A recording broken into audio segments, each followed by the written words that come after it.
Assalamualaikum warahmatullahi wabarakatuh. Halo semuanya, perkenalkan nama saya Rindiani dengan NIM 90500123008. Pada video kali ini, saya akan membahas mengenai kebijakan fiskal dalam perspektif Islam, di mana kebijakan fiskal adalah kebijakan pemerintah yang berkaitan dengan penerimaan, terutama pajak dan pengeluaran negara.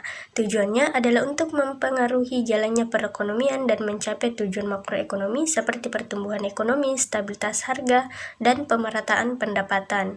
Dalam ekonomi konvensional, kebijakan fiskal dapat bersifat ekspansif, yaitu meningkatkan pengeluaran atau mengurangi pajak untuk mendorong pertumbuhan, dan kontraktif, yaitu mengurangi pengeluaran atau menaikkan pajak untuk mengendalikan inflasi.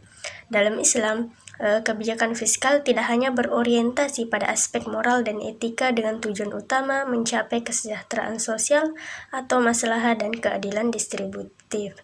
Pengeluaran pemerintah harus dilakukan untuk kepentingan publik, keadilan, dan pemerataan kesejahteraan, bukan untuk kepentingan pribadi atau kelompok. Adapun sumber penerimaan tidak hanya dari pajak, tetapi juga dari instrumen syariah seperti zakat, infak, sedekah, dan wakaf. Instrumen siswaf ini memiliki dimensi sosial dan keagamaan yang kuat.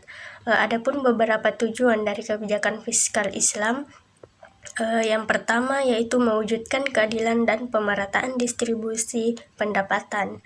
Yang kedua, mencapai pertumbuhan ekonomi yang berkelanjutan. Yang ketiga, menciptakan stabilitas ekonomi. Yang keempat, memenuhi kebutuhan dasar masyarakat seperti kebutuhan daruriyat, hajiyat, dan tahsiniyat, serta mendorong konsumsi dan investasi yang halal. Adapun instrumen kebijakan fiskal dalam perspektif Islam, yang pertama ada zakat, yaitu merupakan kewajiban ibadah harta yang berfungsi sebagai redistribusi kekayaan untuk membantu fakir miskin dan golongan yang berhak. Zakat memiliki peran penting dalam memastikan keadilan sosial.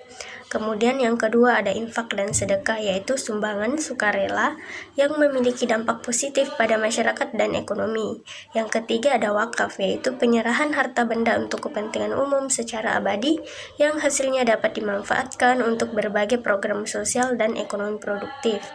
Yang keempat ada jizyah dan kharaj, yaitu pajak kepala dari non-muslim dan pajak tanah yang historis dalam sejarah Islam, meski penerapannya perlu disesuaikan dengan konteks modern. Selanjutnya ada pajak atau doriba, di mana dalam kondisi tertentu dan sesuai kebutuhan, pemerintah Islam dapat memungut pajak jika kas negara tidak mencukupi dari sumber penerimaan syariah lainnya dengan syarat adil dan transparan. Dan yang terakhir ada pengelolaan dana publik, di mana pengeluaran pemerintah harus efisien, produktif, dan berorientasi pada kemaslahatan umat. Selanjutnya adalah perbandingan dengan kebijakan fiskal konvensional, yang mana dari segi sumber dana, konvensional dominan pajak dan utang berbunga, sedangkan dalam Islam menekankan siswaf dan sumber pendapatan halal lainnya.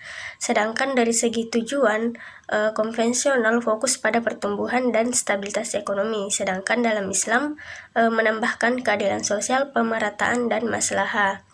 Perbedaan yang terakhir dari segi instrumen, yaitu di mana dalam konvensional menggunakan utang berbasis bunga, sedangkan dalam Islam menghindari riba dan menggunakan instrumen syariah.